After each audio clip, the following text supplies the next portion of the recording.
I close my eyes and I see them up there. Joffrey, Bring me his head. the Queen, and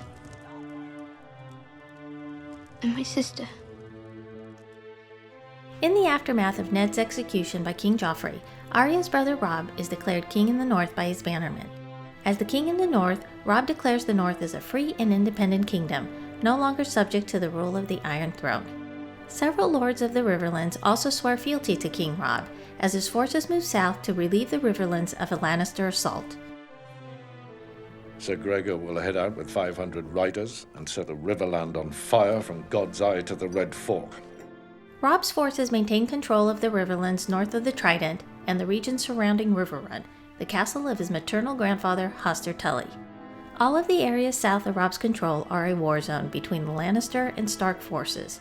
So as Yoren, Arya, and the other recruits travel north along the King's Road, they encounter refugees every day traveling south to King's Landing to escape the war in the Riverlands.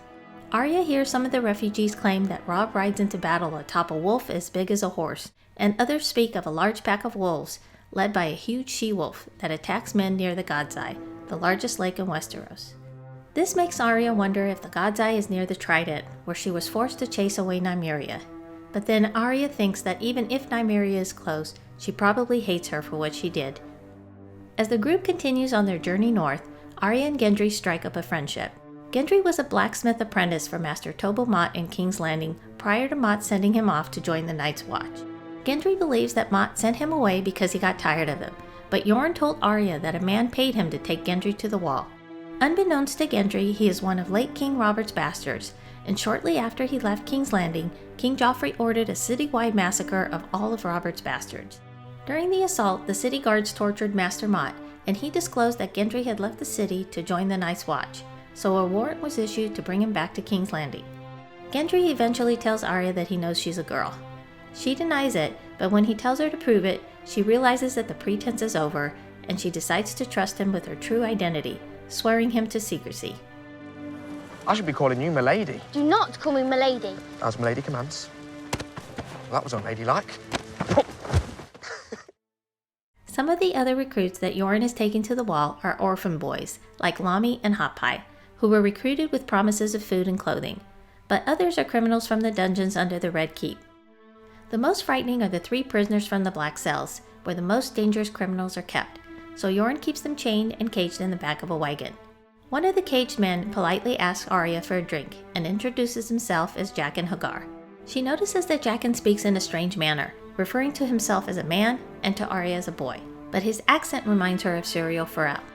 While Arya is speaking to Jaqen, one of the other prisoners demands beer and threatens her. A boy has more courage than sense. Come here!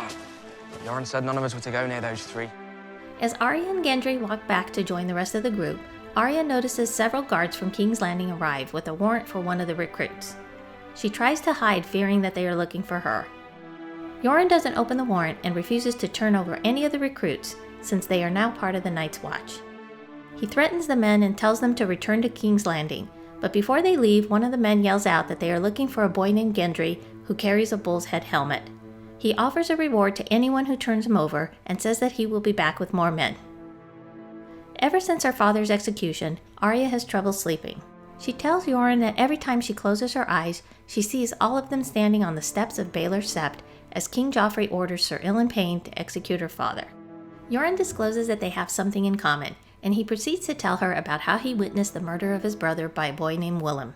He thought constantly about revenge, and eventually made it a ritual to say the killer's name every night before falling asleep. When Willem returned to town, he killed him and fled to join the Night's Watch to avoid prosecution. Their conversation is interrupted when the city guards return with the support of Sir Amory Lorch and several Lannister soldiers. Sir Amory orders Yoren and the recruits to drop their weapons and hand Gendry over to them. Yoren refuses and takes a quarrel in the shoulder. He's still able to fight and single-handedly kills several of the Lannister soldiers, but he is eventually overwhelmed and killed. After Yoren is killed, fighting breaks out between the recruits and the soldiers. As Arya is running towards the skirmish, Jaqen calls out to her for help, and she saves him and the other 2 prisoners from a burning death by giving them an axe so they can break out of their cage. The recruits are no match for the soldiers, and Arya is captured by Polliver, who steals Needle and later uses it to kill Lami. The surviving recruits are rounded up and Amory demands to know which one of them is Gendry, or they will all be tortured. You want Gendry? You already got him. Arya is able to convince him that Lamy is Gendry, since he had Gendry's bull's head helmet in his possession when he was killed. Amory imprisons the recruits and orders that they be taken to Harrenhal. Harrenhal is a huge castle on the northern shore of the God's Eye. When Aegon began his conquest of Westeros, King Harren boasted that his castle walls were impregnable. But dragons are not hindered by high walls, and Harren and his sons were roasted alive in the tallest of the towers. What kind of fire melts stone? Dragon fire. Sir Gregor Clegane, also known as the Mountain, oversees the torture of the captives, and each day he chooses one of the prisoners to be questioned, tortured, and subsequently killed by the Tickler. Joffrey. Cersei. Aiden Payne. The Hound. On her first night at Harrenhal, Arya creates a list of people she wants to kill, and begins her nightly practice of reciting the names like a prayer, similar to the way Yoren recited the name of his brother's killer until he was able to kill him. On her second night at Harrenhal, Arya adds Polliver and the Mountain to her list. The next day Gendry is chosen to be questioned, but Lord Tywin Lannister, King Joffrey's grandfather, arrives and stops the interrogation before he is tortured. He criticizes Gregor and his men for wasting valuable manpower and puts Gendry to work in the smithy. Arya notices that Polliver still has Needle, the sword Jon had given her and Syrio had taught her to use, and she feels ashamed that she wasn't able to stop him from taking it. When Polliver notices that Arya is staring at him, he threatens her, but Tywin stops him, realizing that Arya is a girl posing as a boy. When Arya explains that the disguise made it safer to travel, he praises her smartness and makes her his cupbearer. Tywin hosts a war council, where he expresses his frustration with Robb's battle victories and at having underestimated him. During the meeting, Tywin asks Arya where she is from, and she claims to be from an area in the Riverlands. But when he questions her further, he realizes it's a lie and asks if she is a northerner. She admits that she is from the north, but manages not to reveal her true identity. Tywin asks Arya what the northerners think of Robb Stark. They call him the Young Wolf. They say he rides into battle on the back of a giant direwolf. They say he can turn into a wolf himself when he wants. They say he can't be killed. Do you believe them? No, my lord. Anyone can be killed. Tywin is impressed by Arya's intelligence, quick wit, and cunning. You're a sharp little thing, aren't you? Arya can read, has a knowledge of history, and doesn't speak in a manner consistent with a commoner, so he suspects that she is highborn, but likely someone of no importance. He knows she isn't what she seems, but their game of wits amuses him, and he enjoys her company. You're too smart for your own good. Has anyone told you that? Yes.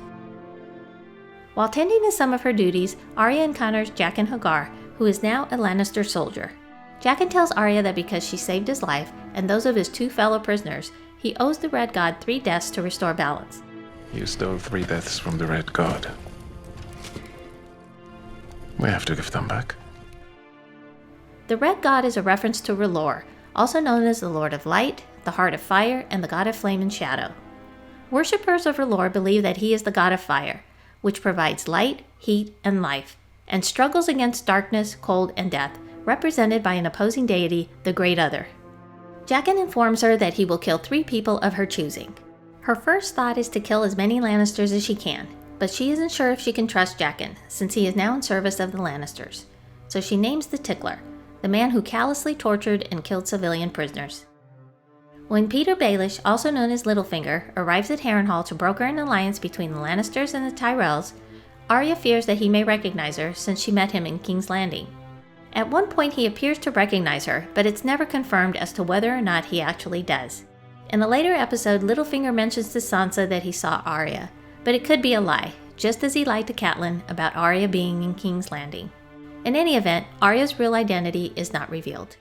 Not long after Littlefinger's departure, Arya fears being exposed again when Amory Lorch catches her with a letter she stole from Tywin's chambers.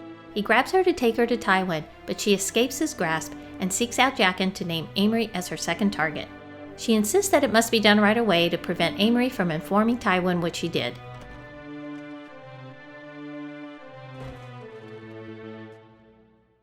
With Stannis Baratheon setting sail to attack King's Landing and Robb's forces attacking the Westerlands, Tywin convenes another war council and decides to march at nightfall before Robb's forces realize he's on the move. Arya frantically tries to find Jaqen in order to name Tywin as her third kill, but he is out on patrol and by the time he returns it's too late. Tywin has already left, and Arya feels stupid for not naming him sooner. Since Tywin has left the castle, Arya asks Jaqen to help her escape Harrenhal, but he refuses since helping her was not their arrangement.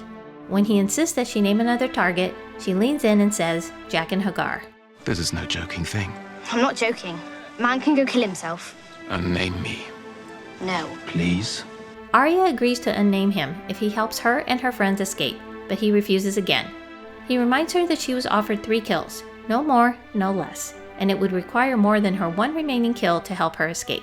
Arya doesn't care and says his name again. A girl lacks honor. Jaqen reluctantly agrees and tells her that she and her friends will be able to walk through Harrenhal's main gates at midnight. Jaqen kills several guards that night, allowing Arya, Gendry, and Hot Pie to walk out of the castle and begin their journey to Riverrun. Early into their trek through the Riverlands, they are surprised to see Jaqen at the top of a cliff. Arya approaches him and asks him how he killed the guards and expresses her desire to learn the same skills.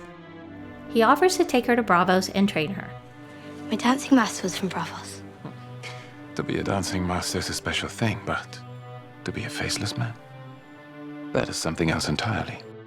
The Faceless Men are a secretive society of assassins that worship the many-faced god, also referred to as the God of Death. They are headquartered in Braavos within the House of Black and White, the temple of the many-faced god. The Faceless Men believe that every religion has a god of death, or a god with dominion over death, and that all of these gods are simply different aspects or faces of the same god, the many-faced god. They are trained to employ various methods to kill their target, and have the ability to disguise themselves by changing their faces and morphing into a completely different person. They consider themselves servants of death, and in that service they must deliver upon certain people the gift of death. Jaqen remarks that Arya has many names on her lips, and tells her that she can offer them all to the Red God, one of the faces of the many-faced god. Arya is tempted to go with him, but she tells him that she can't because she needs to find her mother, brother, and sister. If the day comes when you must find me again, just give that coin to any man from Braavos and say these words to him. Valar morghulis. Valar morghulis. She asks him not to leave, but he tells her that Jaqen is dead, and changes his face to that of another man. Farewell, Arya Stark. Throughout Season 2, Arya is surrounded by death. Death of her companions, death of innocent captives, and the deaths of some people that she targeted. While at Harrenhal, Arya started her nightly ritual of reciting the names on her kill list, and she desires to learn the skills to be able to do the deed herself. The person who passes the sentence should swing the sword. But she isn't totally consumed with exacting revenge. Reuniting with her family is more important, so when she is presented with the opportunity to learn those skills, she chooses to continue on her quest to find her family, her pack.